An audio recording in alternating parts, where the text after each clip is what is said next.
नमस्कार, प्रणाम, हर हर महादेव। हम हैं प्रियंका देवी कुशवाहा और हमारे यूट्यूब चैनल भोजपुरी गीत में रउआ सभे के स्वागत बड़ुए। तो रउआ सभे के बीच में बहुत प्यारा सा शिव विवाह गीत हम फिर से लेके आ गए मैंने। गीत के पूरा जरूर सुनम जा, वीडियो को लाइक शेयर जरूर करब जा। अभी तक ले हमारे चैनल के सब्सक्राइब नहीं किया कैले तो चैनल का भी सब्सक्राइब जरूर कर ले जा। कमेंट बॉक्स में लिख बजम जा हमारे गीत कैसा लागला, गीत के कहाँ से सुनता नहीं, और जरा कोई के भी फरमाइशी गीत सुनने के होखे तो कमेंट बॉक्स में लिख के जरूर भेजम। जरूर सब के फरमाइशी गीत हम जरूर सुनाब।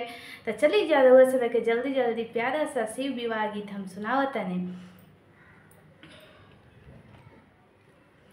चंदना गछिया कटाइला न बनाइला हे। चंदना गछिया कटाइला न बनाइला हे। ताही आसने बैठले महादेव डमरू बजावले हे। ताही आसने बैठले महादेव डमरू बजावले हे। काई देखी हंसेला हरिसिया तो काई देखी कलशवानु हे। काई देखी हंसेला हरिसिया तो काई देखी कलशवानु हे।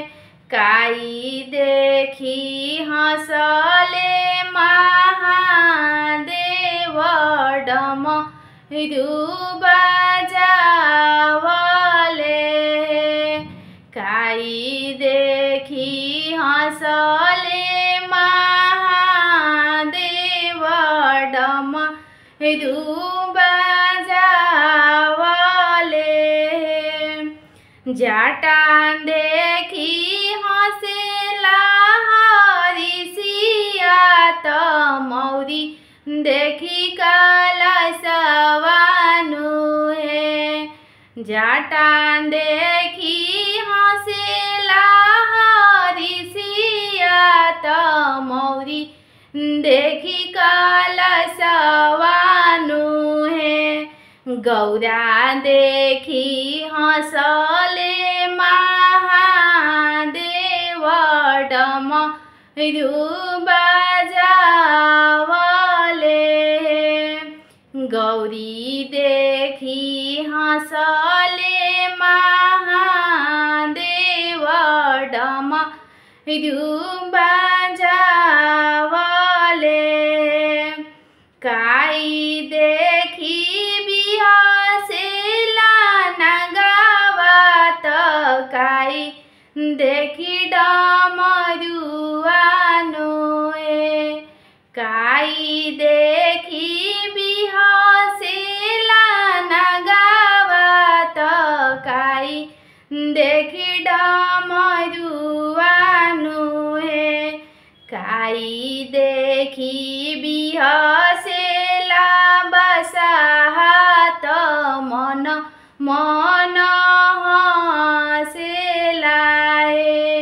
काई देखी बिहसेला बसाहत मन मन हसेला हे।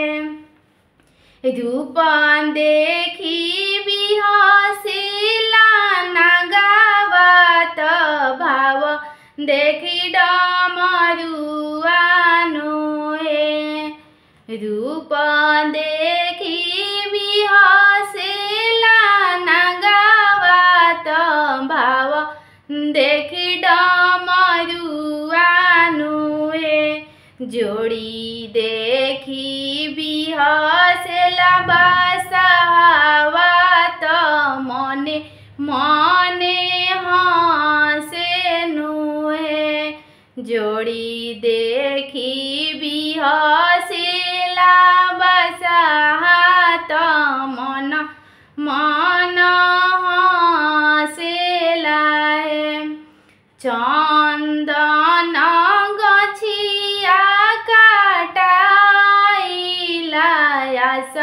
न बनाई बहे चंदन गछिया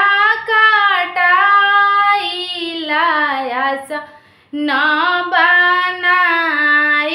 बनाइलाहे ताही आसने बैठले महादेव डम